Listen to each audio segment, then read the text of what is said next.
شروع اللہ کے نام سے جو بڑا مہربان نہایت رحم والا ہے۔ السلام علیکم ورحمۃ اللہ وبرکاتہ۔ آج ہم ایک بہترین حدیث کے بارے میں پڑھیں گے جس میں ذکر کیا گیا ہے کہ 3 بیٹیوں کا باپ جہنم سے دور ہوگا۔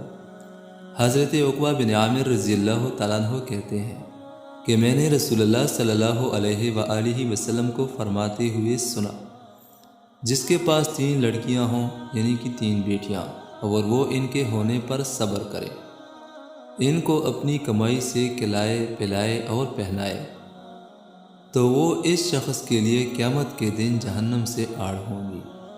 یعنی کہ اس حدیث سے مراد یہ ہے کہ 3 بیٹیوں پہ صبر کرنا اور اس کی کفالت کرنا، اپنی کمائی سے ان کو کھلانا پلانا آپ کو جہنم سے دور رکھے گا۔